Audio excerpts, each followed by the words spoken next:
Optimalisasi peran pengawas dalam transformasi satuan pendidikan, BPPMP Jatan.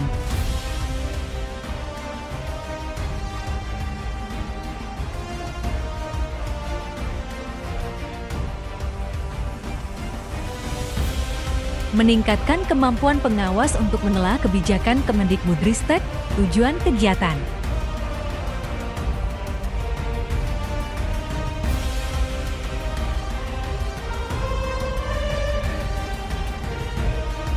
Mengoptimalkan peran pengawas dalam program transformasi satuan pendidikan.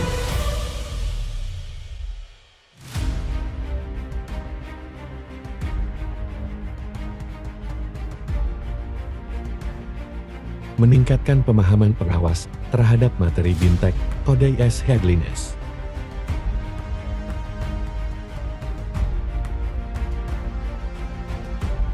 Selamat menyaksikan. Tonton hingga selesai ya.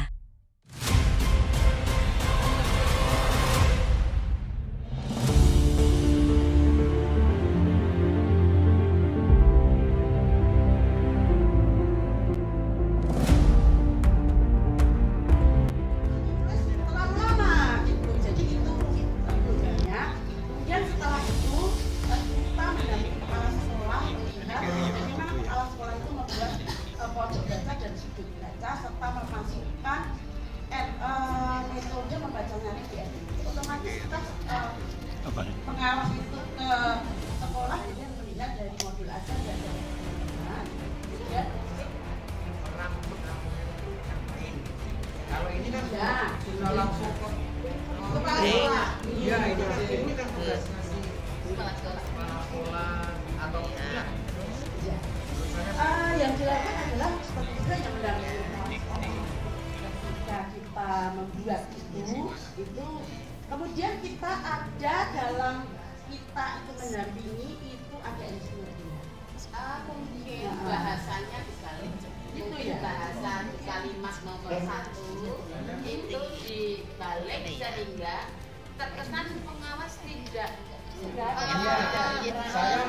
langsung masuk ke Jadi kalimatnya dibalik. lihat deskripsinya. Deskripsinya. Kalau saya tahu jenengan. Coba kalau deskripsi yang kira-kira nomor 1 tetapi memang betul tujuannya adalah untuk biar guru-guru itu membuat memasukkan metode bacaan dalam RPP. Kalau bahasanya pengawas seperti apa ini berarti?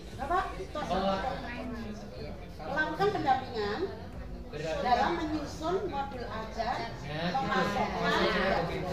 melakukan pendampingan kepada kepala sekolah dalam menyusun RPP yang memasukkan metode membaca.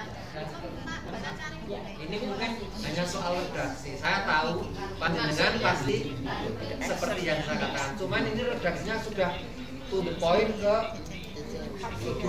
actionnya. Iya. Iya begitu. nanti dikaitkan Jadi dibuat kolom-kolom ya, dibuat format seperti itu.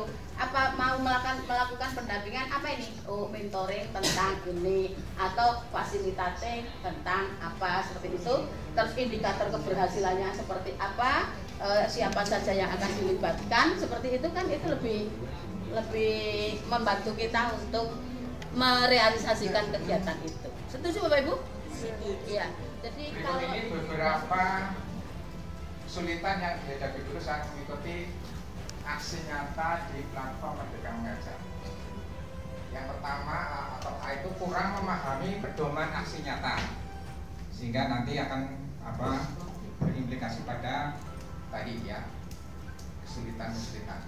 Pedoman aksi nyata ini terkesan rumit dan membingungkan bagi sebagian guru. Kurangnya contoh aksi nyata yang konkret dan sesuai dengan kondisi di lapangan. Yang B, keterbatasan waktu dan sumber daya. Guru memiliki banyak tugas dan tanggung jawab sehingga sulit meluangkan waktu untuk merancang dan melaksanakan aksi nyata. Keterbatasan sarana dan prasarana di sekolah. Tidak semua sekolah itu punya akses internet yang baik, yang stabil, dan atau yang memadai. Kemudian kurangnya dukungan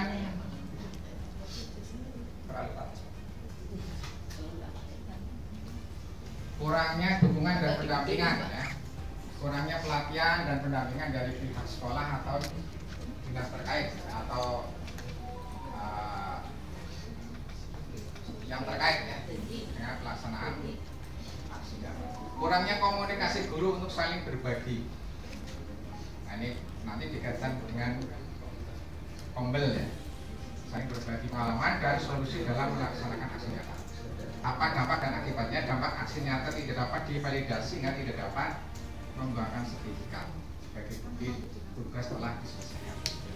Akibatnya ya tentu saja guru tidak sertifikatnya tidak dapat, kemudian pembelajaran di kelas juga bergabung. Wonogiri kan? Ini Wonogiri juga Bu.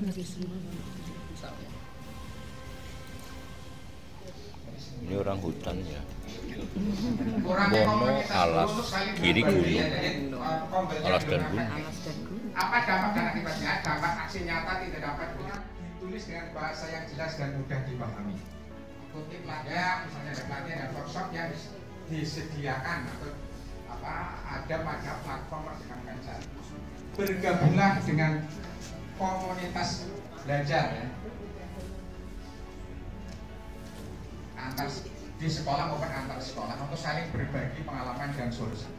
Jangan ragu untuk meminta bantuan pada fasilitator tadi ya, atau guru senior atau guru yang sudah memiliki Jepara. Iya, Kabupaten Semarang. Semarang. Yang Jepara berkaitan dengan data atau platform Merdeka Mengajar. Guru sudah. Nah, ini ada satu hal juga yang perlu di prestasi peserta didik, kompetensi peserta didik ya. Jadi tidak hanya untuk sekedar memperoleh sertifikat, tapi sebenarnya hakikatnya atau substansi dari kegiatan di platform Merdeka itu kan untuk semata-mata peserta didik. Saya kira itu saja, kurang lebihnya mohon maaf. Saya akhiri. Assalamualaikum warahmatullahi wabarakatuh. Ini kayaknya teman kita satu ini kayaknya bidangnya dia. Atasan langsung saya itu siapa? Padahal untuk nanti di ending ya, yang menandatangani SKP saya itu siapa? Yang menilai saya itu siapa? Yang Praswa atau Bu? Praswa.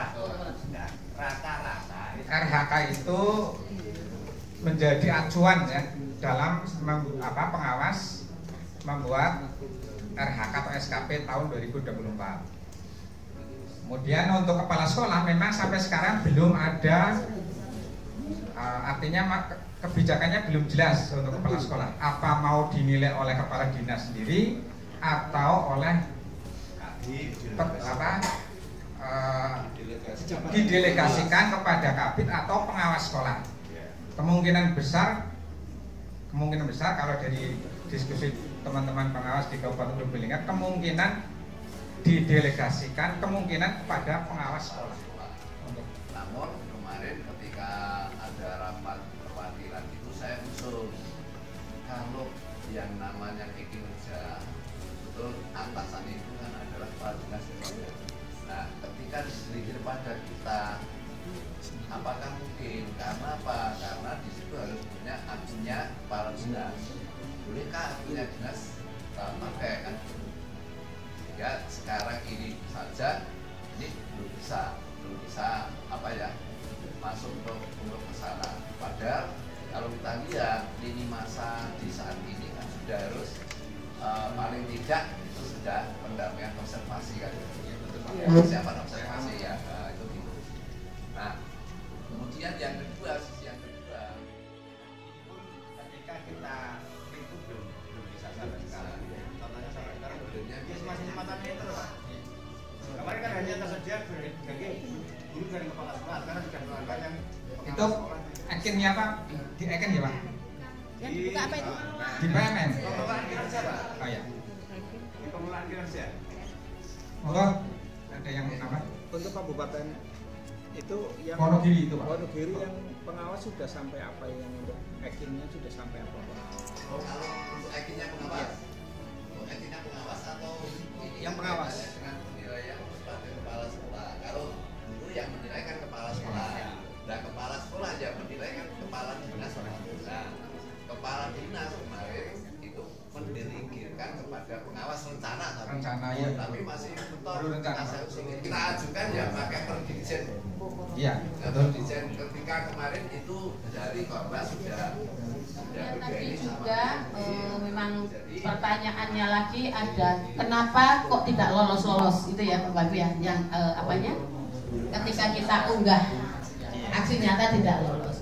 Saya pernah bercakap-cakap dengan kuratornya, ya, kurator untuk aksi menilai mengkurasi aksi nyata itu, ya. Satu yang sering dilakukan oleh guru-guru kesalahan itu adalah keluar dari panduan yang ada.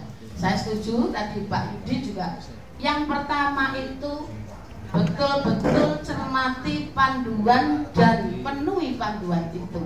Itu kunci dari mereka-mereka yang mengkurasi hasil-hasil dari praktek aksi nyatanya guru-guru. Jadi penuhi aja permintaannya di situ apa saja. Insya Allah lolos. Itu yang disampaikan oleh Pak Kurator. Jadi tidak usah kemana-mana, tidak usah ditambah yang macam-macam, yang sulit-sulit, yang merepotkan, tapi meninggalkan panduan yang ada. Bapak Ibu, setuju ya dengan yang disampaikan oleh Pak Yudi? Silahkan dibuat untuk inspirasi Bapak Ibu di dalam rangka menjawab pertanyaan yang terkait dengan apa yang ada di LK tadi. Terima kasih Bapak Ibu, aplaus untuk kita semuanya.